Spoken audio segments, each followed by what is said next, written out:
If you've ever tried to look up anything piano related on YouTube, you've probably seen a bunch of videos that look like this.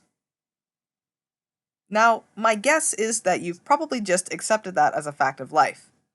The internet, and especially YouTube, has all sorts of weird niches that you just kind of accept with a grain of salt and never think about again. Like those folks who restore old stuff, or the people who would turn crazy cool bowls. But me, I'm a fool who puts a lot of thought into things that don't matter and will literally never affect me. So let's talk about impossible remixes and their surprisingly windy and tumultuous history. Because they didn't just rise fully formed out of the ether. No, these bad boys have a lot going on. YouTube has always had a musical community. And I don't mean musical as in Hadestown or Les Mis. I mean musical as in people who played and posted covers and tutorials of music online. YouTube was actually a stellar way to learn music. So much of learning techniques and songs is practicing with others and seeing the correct way to do things. And if you can't do that, then videos are your next best option. Early musical YouTube was mostly dominated by two things: people who were crazy good at playing their respective instrument, or people who were doing music tutorials, often for pop music. Of all the instruments, piano was easily the most popular. There's all sorts of reasons for this. Piano, for a lot of people, is easier to pick up casually than, say, a violin. A lot of folks have pianos in their home or access to a piano in some way. And also, piano just sounds nice, and even if you're not planning on learning piano, it sure is nice to have Coldplay's Clocks to listen to while you play solitaire. Personally, I listen to piano covers a lot, since I like the tunes of a lot of songs, but can't focus when there are any words. However, piano on YouTube was fairly limited during that time. See, there are plenty of people who like piano, and can write music for piano really well, but potentially can't play it. And what are those people to do? Well, along came Synthesia. Absolute mad lad Nicholas Pygden decided to create some software in 2006, software that would revolutionize the way people experienced piano online. It was called Piano Hero, and the idea was that it was basically a piano version of the game Guitar Hero. You gave Piano Hero a MIDI file, which is a type of sound file that is easily exported and parsed by notation software, or made your own song inside Piano Hero, and played along on your computer keyboard or MIDI keyboard to match the notes as they scrolled across the screen. Piano Hero was quickly renamed to Synthesia after Activision, the developers of Guitar Hero, sent Nicholas a cease and desist.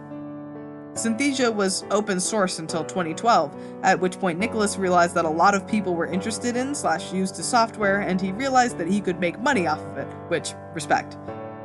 However, the most recent open source version was kept available, and by then, Synthesia was already starting to spread. Synthesia was a great way to learn new piano music, and it meant that if you couldn't play or didn't have a piano, you'd still be able to share your compositions, transcriptions, and arrangements with the world. It was pretty easy to use, and for people who didn't know how to read music, the notes sliding across the screen towards the keyboard made for a much more interesting viewing experience than looking at sheet music. With such a cool tool at everyone's fingertips, it was only a matter of time before people started pushing its boundaries.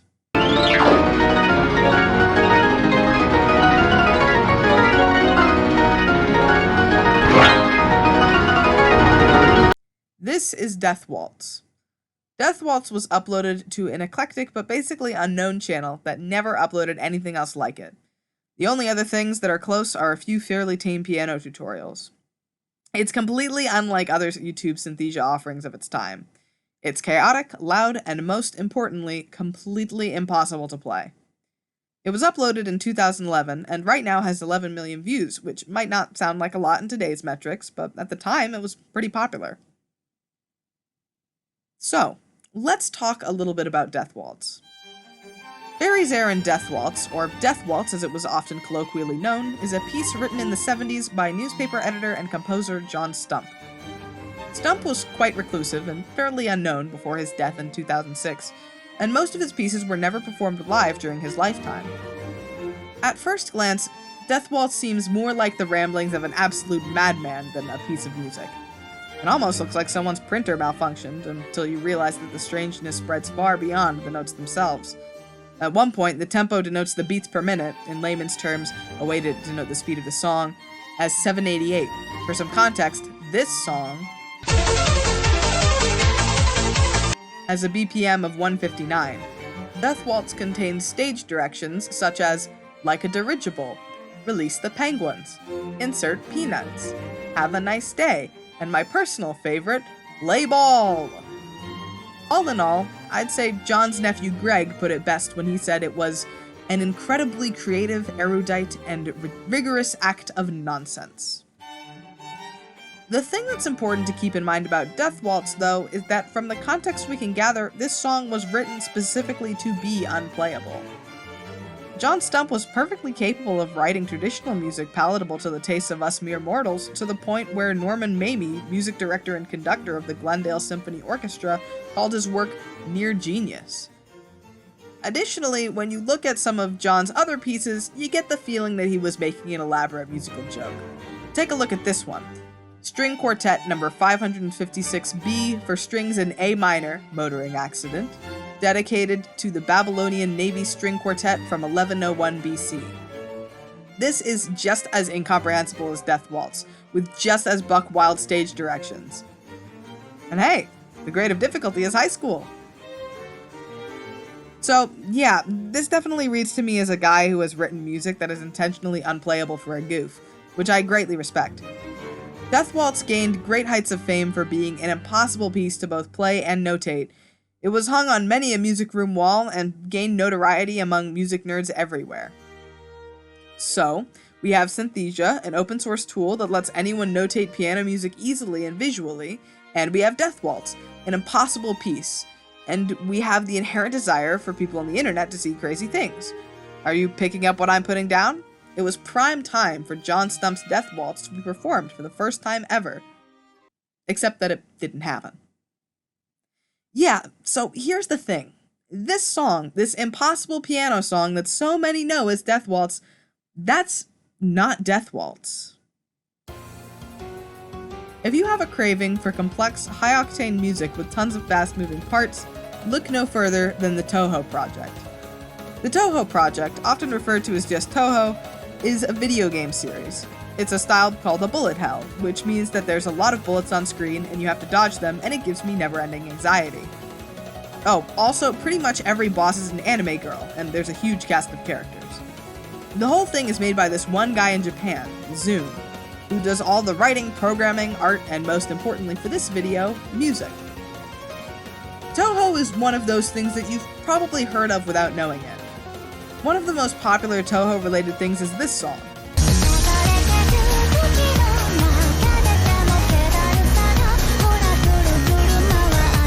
That's Bad Apple, a fan remix of a song in one of the earlier Toho games, also incidentally called Bad Apple, the song, not the game. The song is accompanied by an absolutely beautifully animated music video, which has been parodied or riffed off of fairly often, and I can't blame them. I mean, look at this. Another Toho thing you might know is this.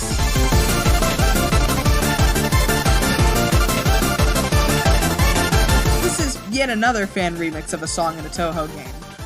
The remix is called Night of Nights, and the original is called Flowering Nights. Night of Nights has been used as meme fodder pretty often.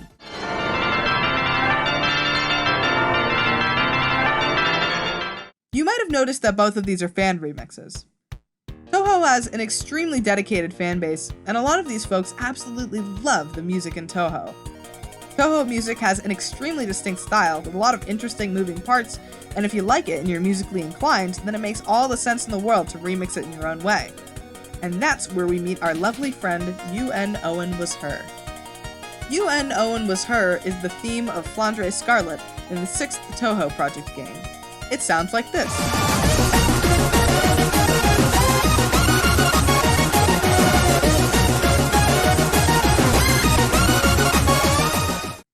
Hey, where have we heard that before?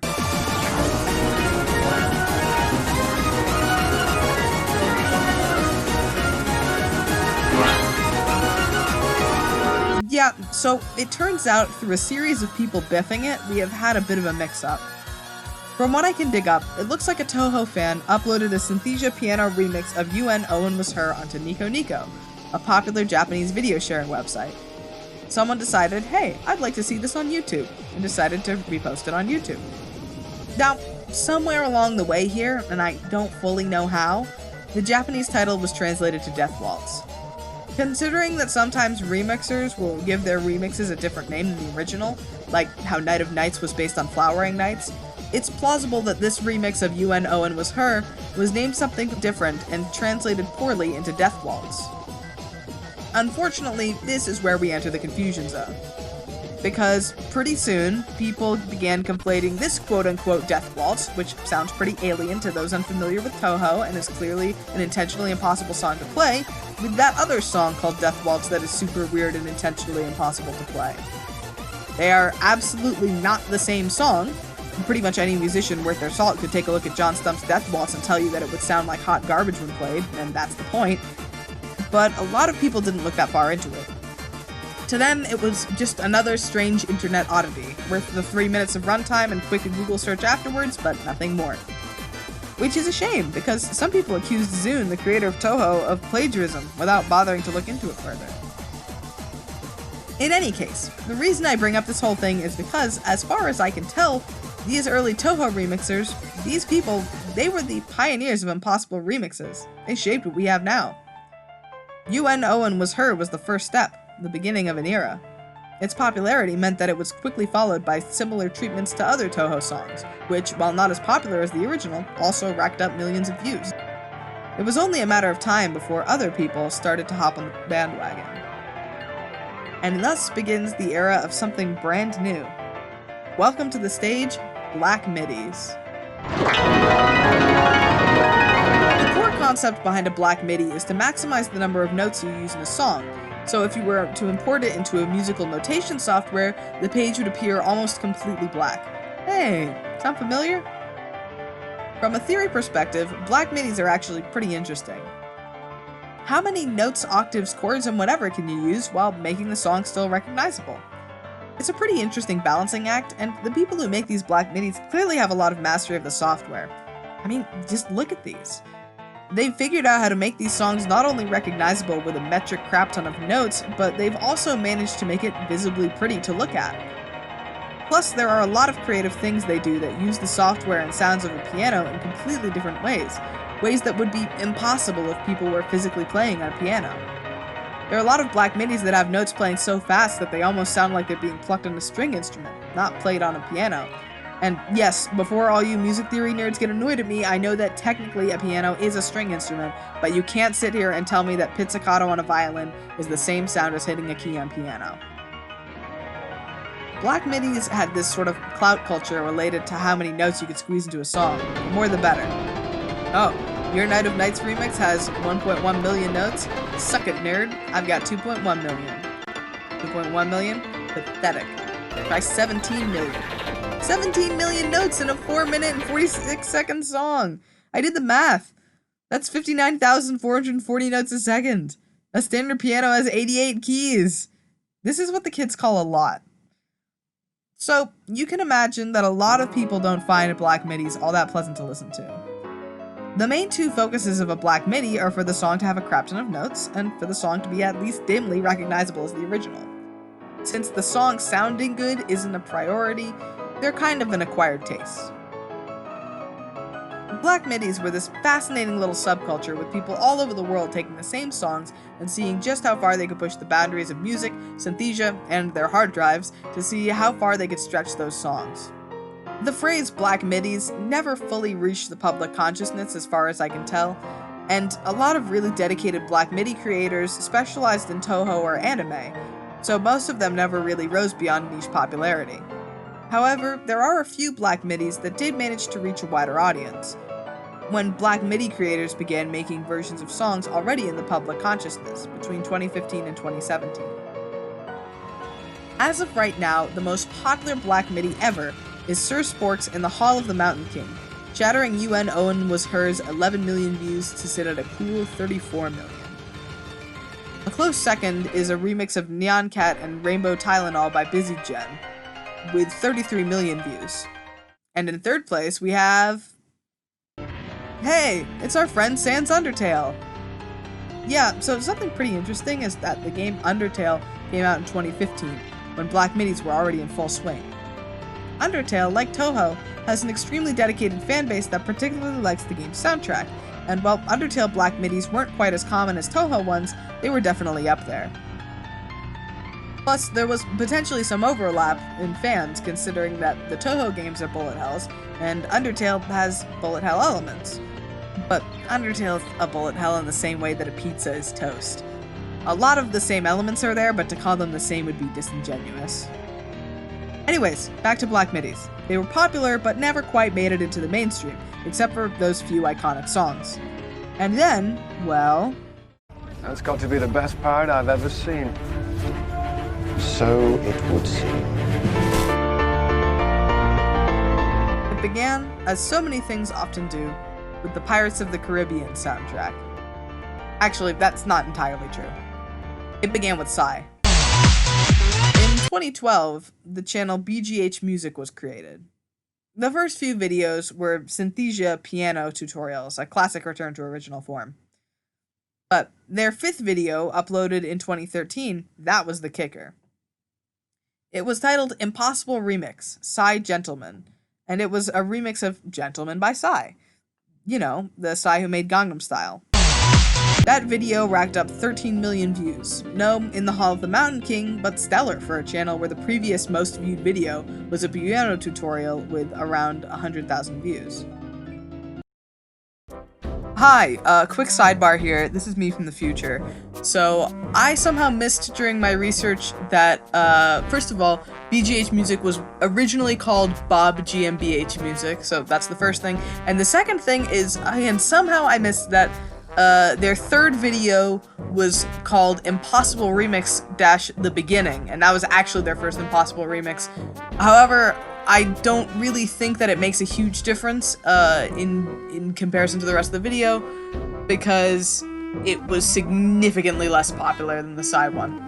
So, anyways, just wanted to come in and clear that up. Yeehaw. This Impossible Remix was essentially a very tame Black MIDI, so potentially more palatable to the average viewer. That gets BGH Music some attention, and they keep releasing more videos that are getting significantly more views than their earlier offerings. And wouldn't you know it, about 4 months later, they release another Impossible Remix. This one is Radioactive by Imagine Dragons, and it doesn't do nearly as good numbers as the first one, but they keep at it. Until they strike gold in 2014 with Pirates of the Caribbean medley, Impossible Remix, which racks up 38 million views. I want to point out something here. Impossible Remixes were distinctly different from Black Midis in one key way. In Black Midis, it was all about getting those notes in. It was about the spectacle of seeing and hearing those notes all slamming down on the keys, cramming millions into minutes. However, in Impossible Remixes, the spectacle was secondary to the music. And that was one of the things that was key to making them appeal to a more mainstream audience.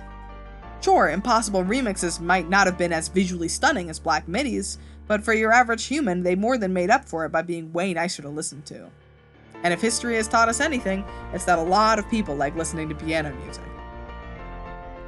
You can tell from some of BGH Music's piano rolls and such that they're familiar in some way with Black MIDI techniques. Whether they learned them directly from Black Midis or some other way, though, is anyone's guess. Anyways, the Pirates of the Caribbean medley is the turning point. BGH Music is now almost exclusively an Impossible Remix channel. And thus, the advent of the Impossible Remix is upon us. As BGH Music grew more popular, people inspired by them ended up wanting to make their own Impossible Remixes, or just discovered the appeal on their own.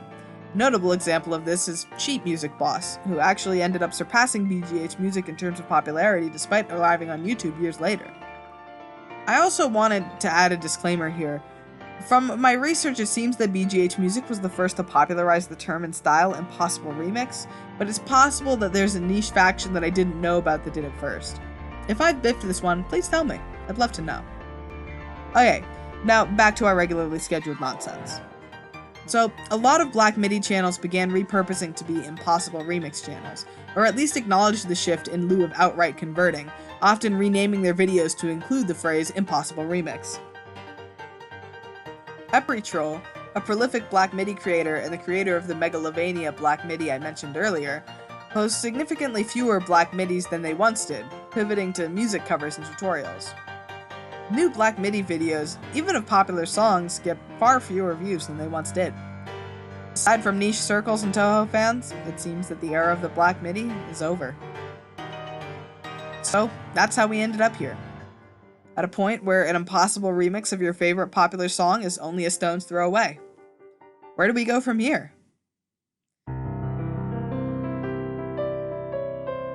Well, it's difficult to say. First of all, I have to say I kind of like where we are. As much as I respect the artistry that goes into making Black MIDIs, I'll take a good tune anytime over something that's theoretically pretty cool but doesn't deliver as much on sounding nice.